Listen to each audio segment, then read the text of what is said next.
कुछ ना हो जो इसकी पीछे वर्टिब्रा को फ्रैक्चर कर सके, ठीक है, हमें वो देखना है बी से। और उसके आर से रिस्पॉन्स चेक करना है दूर से कि हेलो हेलो करके बुलाना है। मे भी क्या होते हैं, कुछ लोग अल्कोहल पी के, कोई नशा करके गिरे पड़े होते हैं, तो वो उनकी कानों पे आवाज पड़ती है तो वो थोड़ा सा रिस्पॉन्स करते हैं, ठीक है। अगर कुछ नहीं तो हमेशा शोल्डर्स को टैप करना है, हेलो हेलो। शोल्डर्स क्यों मैं कह रही हूँ, कुछ लोग क्या करते हैं, कांटा मारना शुरू कर देते हैं, सर को हिलाते हैं, कुछ भी कहीं किसी भी पार्ट को। शोल्डर्स सबसे सेफ होता है। कभी कभार क्या होता है, इंजरी होती है, सर में इंजरी है, जॉ में इंजरी है, पेट में इंजरी है, अगर आपने उसको हिलाया उससे क्या हो जाता है, वो इंजरी बढ़ जाएगी। तो फर्स्ट एडर का सबसे पहला काम क्या होता है कि फर्दर इंजरी ना हो, ठीक है। इसमें 3 P's आपको याद रखने हैं, to prevent further injury, to promote life and to preserve life, ठीक है। तो हमें क्या करना है, फर्दर इंजरी हमें नहीं पता है, कोई इंसान पड़ा है, हमें नहीं पता उसे लगी है क्या है, फॉर सेफ साइड हम क्या करते हैं, शोल्डर्स को टैप करके रिस्पॉन्स चेक करते हैं। उसके बाद एबीसी क्या, ए से क्या था, एयर हमने चेक किया मुंह खोल के कि मुंह में कुछ है तो नहीं कि जिसकी वजह से वो चोक हो गया हो और चोकिंग की वजह से वो बेहोश हो गया हो। तो हमें क्या किया, ठीक है, ए पूरा क्लियर है, कुछ नहीं है इसकी, अगर है तो उसको साफ करना है, उसको निकालना है, ठीक है। बी से क्या था, ब्रीदिंग हमें चेक करनी है नाक से। तो हमें क्या करना है, हमारे हाथ मोस्टली काम में होते हैं, थोड़े रफ हो चुके होते हैं, जो बिल्कुल हमें स्लाइटली भी अगर वो ब्रीथ करा तो उतना फील नहीं होता है, जो नॉर्मल हम ब्रीथ करते हैं वो तो हमें फील होता है, लेकिन जो इंसान बेहोश होता है ऐसे गिरा हो तो हमें ये करना है, स्लाइटेस्ट मूवमेंट के लिए हमें अपना चीक सामने रखना है, क्योंकि हमारा जो चीक होता है सबसे सॉफ्ट होता है, ठीक है। हमने चीक सामने रखा और अपनी आईज को है उसके चेस्ट पे डालना है, ठीक है।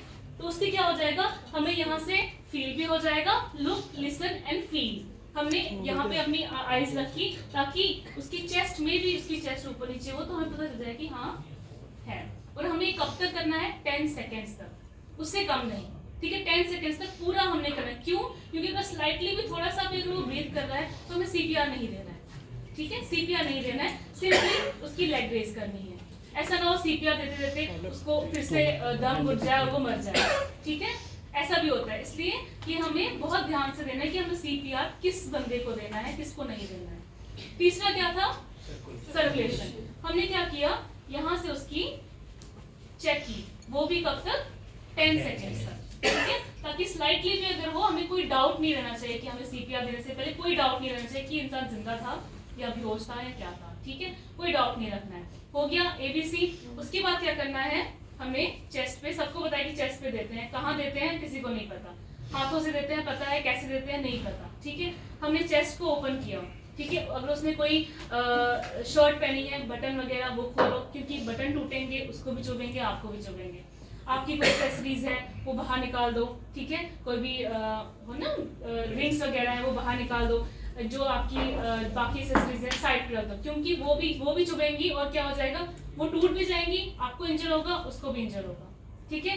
चेन उसने कोई पहनी है तो उसको साइड कर दो, ठीक है। अगर कोई जैकेट वगैरह डाली है वो चेन खोल के उसको साइड कर दो, ठीक है। इसमें भी क्या है, कंसेंट इंपॉर्टेंट है। अगर ये फीमेल है तो कंसेंट बहुत ज्यादा इंपॉर्टेंट है, ठीक है। आप फीमेल को इस तरह से टच नहीं कर सकते हो, ठीक। दूसरी चीज, हमें मिल गया हमारा एरिया जहाँ पे हमने प्रेस करना है, ठीक। दूसरा कौन सा वाला एरिया है, मेल है तो निप्पल लाइन, जो इमेजिनरी लाइन आप ड्रॉ करो उसके बीच में, ठीक है।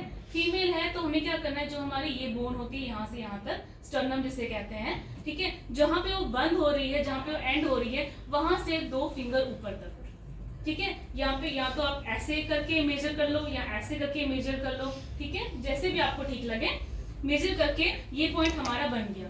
यहाँ पे हमें क्या करना है, प्रेस करना है।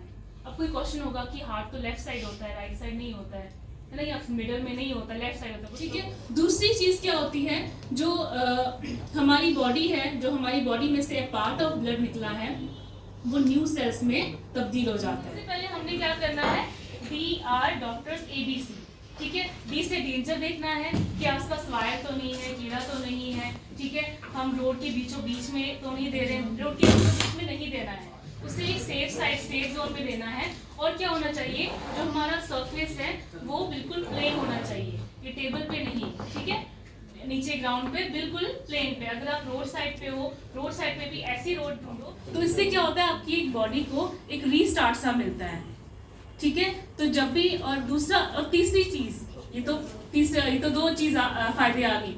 तीसरी चीज, किसी को हार्ट प्रॉब्लम है वो इससे कम हो जाती है, किसी को ब्लड प्रेशर की प्रॉब्लम है वो इससे कम हो जाती है, ठीक है। जो कैंसर बनने वाले आजकल पदार्थ हैं पूरे एनवायरनमेंट में, जो हमारे खाने पीने में जो डिफरेंसेस आए हैं, उनसे कैंसरस जो चीज़ें हैं वो बहुत ज़्यादा आजकल इंक्रीज हो गई हैं। तो ये एक तो कैंसर को डिटेक्ट भी करता है, दूसरा कैंसरस जो चीज़ें बनने वाली उनमें भी हेल्प कर देता है, प्रिवेंट करता है कैंसर को होने में, ठीक है। तो ब्लड डोनेशन के ज़्यादा फायदे हैं एज कम्पेयर टू नहीं डोनेशन करने के। और जो लोग ब्लड डोनेशन करते हैं वो बाकी आम जनता से थोड़ा ज़्यादा ही जी लेते हैं और बहुत उनकी हेल्थ जो होती है काफ़ी अच्छी होती है, ठीक है। ये अगर लेकिन हमें पता नहीं होता है कि कैसे देना है, ठीक है। पहली चीज़ जो इम्पोर्टेंट आपने सीखी वो है साइकोलॉजिकल फर्स्ट एड, ठीक।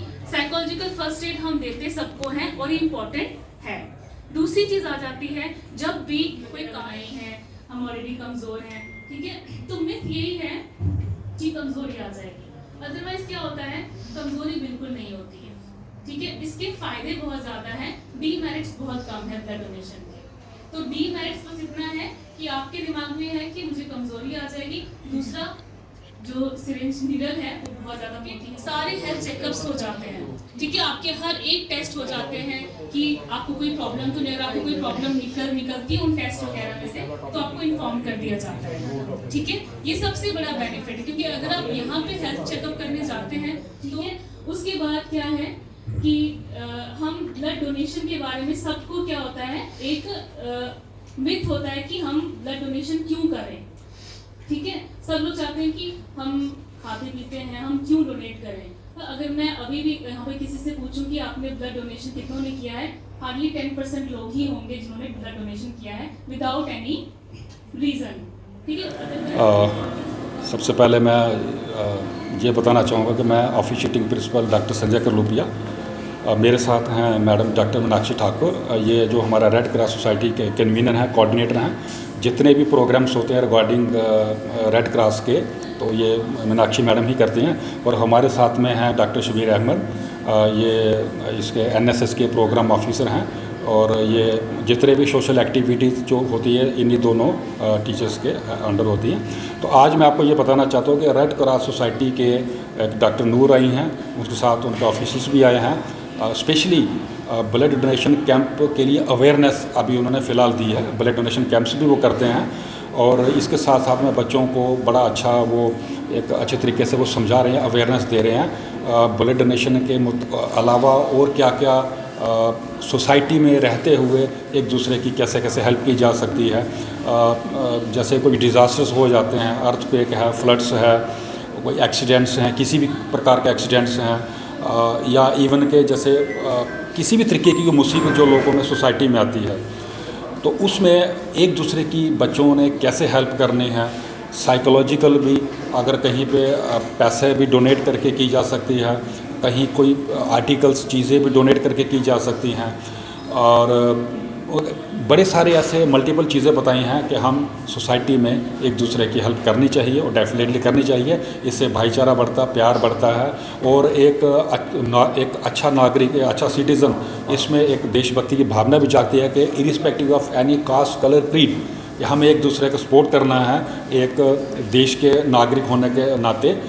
किसी भी तरीके से, यानी कहने का मतलब यह है कि रेड क्रॉस सोसाइटी का एक मेन मकसद है कि हमें एक दूसरे की हेल्प करनी है, बिना किसी लालच के एक दूसरे को सपोर्ट करना है, ताकि एक अच्छा समाज हम बच्चों के ज़रिए ही, क्योंकि ये यूथ हैं, आने वाले टाइम में ये आगे अच्छा ये रिप्रेजेंट कर सकते हैं, हमारे समाज को कर सकते हैं। हाँ, आज बच्चों को वो भी इसके बारे में अवेयरनेस दी जा रही है कि जो मिथ्स हैं, जो ऐसे यूँ कहें कि वहम हैं कि हमें ब्लड डोनेशन देंगे, ब्लड डोनेट करेंगे तो कमज़ोरी हो जाएगी, ये हो जाएगा, वो सो बड़ी सारी ऐसी धारणाएं होती हैं। बट ऐसा कुछ नहीं है। और उनके जो डॉक्टर्स आए हैं, उनकी जो टीम आई है, इवन के बाकी जो हमारा स्टाफ जो है वो भी बच्चों को यही अवेयर कर रहा है कि ब्लड डोनेट, हाँ एक उम्र होती है इसकी कि उस उम्र के ऊपर आप ब्लड डोनेट कर सकते हैं विदाउट एनी रीज़न।